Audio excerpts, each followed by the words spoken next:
ஒரு நிமிஷம் யோசிச்சு பாருங்க. ஒரு பக்கம் உலகமே அறியிற ஒரு சக்தி வாய்ந்த தலைவர், இன்னொரு பக்கம் வருஷக்கணக்கா இழுத்துக்கிட்டு இருக்கிற ஒரு பெரிய சட்ட போராட்டம். இதுக்கு நடுவுல திடீர்னு 1000 மணி நேரத்துக்கும் மேல ரகசிய போலீஸ் ஸ்டெப்ஸ் வெளியே வருது. என்ன நடந்திருக்கும்? வாங்க இந்த முழு விஷயத்தையும் அலசி ஆராயலாம். இந்த முழு விஷயத்தையும் புரிஞ்சுக்க தயாரிப்பாளர் அலெக்ஸ் கிப்னி சொல்ற இந்த உதாரணம் ரொம்பவே சரியா இருக்கும். விசர்ட் ஆஃப் ஆஸ் படத்துல அந்த பெரிய மாயாவிக்கு பின்னாடி ஒரு சாதாரண மனுஷன் ஒளிஞ்சிட்டு இருப்பான் இல்லையா, அந்த மாதிரி ஒரு தலைவரோட பிரம்மாண்டமான பிம்பத்துக்கு பின்னாடி உண்மையில என்ன இருக்குன்னு பார்க்க போறோம். அந்த திரை விலகும் போது என்ன தெரிய வருது, அதான் இங்க முக்கியம். முதல்ல ஒரு விஷயத்த தெளிவா சொல்லிடுறேன். நாம இப்ப பார்க்க போற எல்லா தகவலும் எங்கிருந்து வருதுன்னா, இஸ்ரேல் பிரதமர் பெஞ்சமின் நெதன்யாகு சம்பந்தப்பட்ட 1000 மணி நேர போலீஸ் விசாரணை டேப்ஸை பத்தின ஒரு நேர்காணலில் இருந்து தான். சோ நாம பேச போற எல்லாமே அந்த ஆதாரத்தை வச்சுதான். சரி, இந்த கதை எங்க இருந்து ஆரம்பிச்சதுன்னு பார்க்கலாம். முதல்ல இது ஏதோ சின்னதா பரிசுகள் வாங்கின விஷயம்னு தான் ஆரம்பிச்சது. ஆனா போக போக ஒரு தேசத்தோட அஸ்திவாரத்தையே ஆட்டி பார்க்குற அளவுக்கு பெரிய குற்றச்சாட்டுகளா எப்படி மாறுச்சுங்கிறத தான் இந்த ஆதாரம் நமக்கு விளக்குது. இந்த விசாரணைகளுக்கு போலீஸ் வச்ச அதிகாரப்பூர்வ பேர்கள் தான் கேஸ் 1000, 2000, அப்புறம் 4000. இதுல என்னென்ன குற்றச்சாட்டுகள் அடங்கியிருக்குன்னா, லஞ்சம், மோசடி, நம்பிக்கை துரோகம். இதெல்லாம் தெரிஞ்சுக்கிட்டாதான் அடுத்து நடக்க போற விஷயங்களை நம்ம சரியா புரிஞ்சுக்க முடியும்.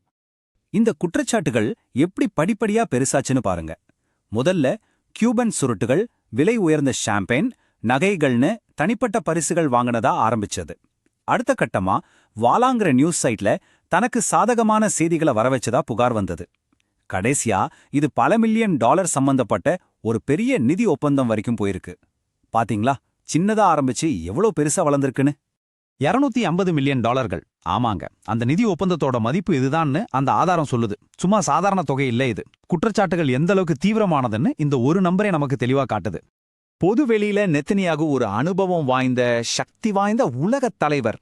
ஆனா அந்த போலீஸ் டேப்ஸ்ல என்ன தெரிய வருது? அந்த ஆதாரம் சொல்லுது, தன்னை காப்பாத்திக்கிறதுக்காக ரொம்ப டெஸ்பரேட்டா பொய் சொல்ற ஒரு அற்பமான ஊழல்வாதியத்தான் நீங்க அங்க பார்க்க முடியும்னு. ரெண்டுக்கும் எவ்வளோ பெரிய வித்தியாசம் பாருங்க. இங்கதான் கதை ஒரு முக்கியமான கட்டத்துக்கு வருது. ஒரு பக்கம் சட்ட ரீதியான நெருக்கடி அதிகமாகிட்டே போகுது. அப்ப நெதன்யாகு என்ன செஞ்சாரு தெரியுமா?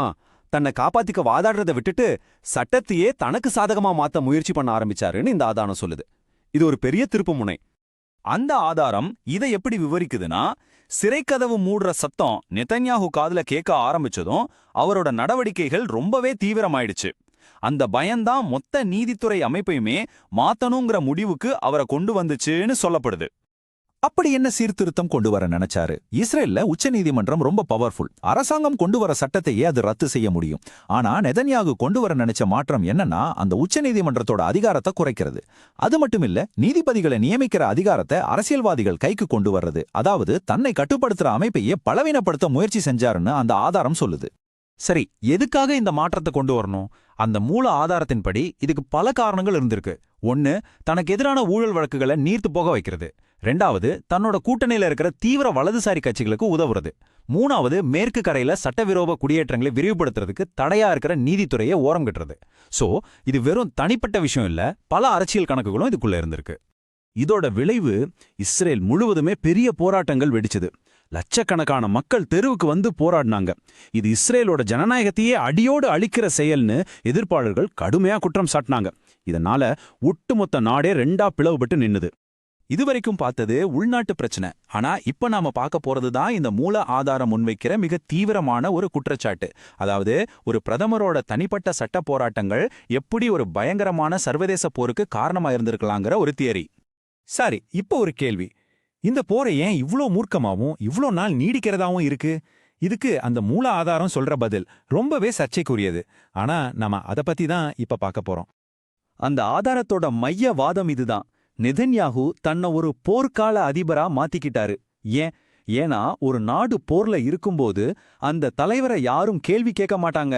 அவர் மேல இருக்கிற வழக்குகளை விசாரிக்க முடியாது, அல்லது அவரை தண்டிக்கவும் முடியாது. இதுதான் போரின் தீவிரத்துக்கு பின்னாடி இருக்கிற கணக்குன்னு அந்த ஆதாரம் சொல்லுது. இதை இன்னும் தெளிவா புரிஞ்சுக்க இந்த டைம்லைனை பாருங்க. அக்டோபர் 7 தாக்குதலுக்கு முன்னாடி ஊழல் வழக்கு விசாரணை வேகமா நடந்துட்டு இருந்துச்சு. நெதன்யாவுக்கு சட்ட ரீதியான நெருக்கடி ரொம்ப அதிகமா இருந்துச்சு. ஆனா அக்டோபர் 7க்கு அப்புறம் என்னாச்சு? வழக்கு விசாரணை அப்படியே நின்னு போச்சு. மொத்த தேசத்தோட கவனமும் போர் மேல திரும்பிடுச்சு. சோ அவருக்கு இருந்த அழுத்தம் தானா குறைஞ்சிடுச்சுன்னு இந்த ஆதாரம் குறிப்பிடுது. அக்டோபர் 7 தாக்குதலுக்கு முன்னாடி ஹமாஸ் விஷயத்துல நெத்தன்யாகுவோட அணுகுமுறை எப்படி இருந்துச்சுங்கிறத பத்தியும் இந்த ஆதாரம் ஒரு முக்கியமான குற்றச்சாட்டை வைக்குது. அவரோட உத்தி பிரித்தாலும் சூழ்ச்சி மாதிரி இருந்ததா சொல்லப்படுது. அதாவது ஹமாஸுக்கு கத்தார்ல இருந்து நிதி வர்றத ஒரு பக்கம் அனுமதிச்சிருக்காரு. எதுக்கு? பாலஸ்தீனத்தோட இன்னொரு அதிகார மையமான பாலஸ்தீனிய ஆணையத்தை பலவீனப்படுத்த. இப்படி பாலஸ்தீனர்களுக்குள்ளேயே பிளவை ஏற்படுத்தி ஒரு ஒன்றுபட்ட பாலஸ்தீன அரசு உருவாகாம பார்த்துக்கிட்டதா அந்த ஆதாரம் குற்றம் சாட்டுது. சரி, ஒரு தனிப்பட்ட நபரோட ஊழல் குற்றச்சாட்டுகள் எப்படி ஒரு உலகளாவிய நெருக்கடியா மாறுச்சு? வாங்க இந்த முழு பகுப்பாய்வோட முடிவுரைக்கு வருவோம். காசாவில் ஆரம்பிச்ச இந்த மோதல் அதோட நிக்கல. நீங்க பாக்குற மாதிரி லெபனான், மேற்கு கரை, ஈரான் பல இடங்களுக்கும் பரவி இப்போ இது ஒரு பிராந்திய நெருக்கடியா உருவெடுத்திருக்கு. அந்த மூல ஆதாரத்தின்படி இதனால ஒட்டுமொத்த மத்திய கிழக்கு பகுதியுமே ஒரு ஸ்திரமற்ற நிலைக்கு தள்ளப்பட்டிருக்கு. கடைசியா அந்த மூல ஆதாரம் இந்த விஷயத்தை எப்படி முடிக்கிறாங்கன்னா, சின்னதா ஆரம்பிச்ச ஊழல் வளர்ந்து வளர்ந்து இப்போ அது ஒரு தார்மீக ஊழலா மாறி அதுல இந்த உலகமே மூழ்கிக்கிட்டு இருக்குன்னு சொல்றாங்க. சாதாரண குற்றச்சாட்டுகள்ல ஆரம்பிச்சு ஒரு உலகளாவிய தார்மீக நெருக்கடி வரைக்கும் இந்த கதை எப்படி வந்திருக்குன்னு பாருங்க. அப்போ இந்த முழு பகுப்பாய்விலிருந்து நாம என்ன தெரிஞ்சுக்கிறோம்? ஒரு தனிப்பட்ட நபரோட ஊழல் குற்றச்சாட்டுகள் கூட எவ்வளோ பெரிய விளைவுகளை ஏற்படுத்த முடியும்னு பார்த்தோம். ஒரு தலைவரோட சட்ட பிரச்சனைகள் ஒரு நாட்டோட கொள்கையே திசை திருப்பலாம். உள்நாட்டு அரசியல் சண்டைகள் சர்வதேச போர்களா மாறலாம். முக்கியமா ஒரு தலைவரோட தனிப்பட்ட நலனுக்கும் ஒரு தேசத்தோட நலனுக்கும் நடுவில் இருக்கிற கோடு ரொம்ப சுலபமா அழிஞ்சு போகலாம். கடைசியா இந்த ஒரு கேள்வியோட நான் முடிக்கிறேன். ஒரு தலைவரோட எதிர்காலமே கேள்விக்குறியாகும் போது அதுக்காக இந்த உலகம் கொடுக்கிற விலை என்னவா இருக்கும்? இத பத்தி நீங்க என்ன நினைக்கிறீங்கன்னு யோசிச்சு பாருங்க.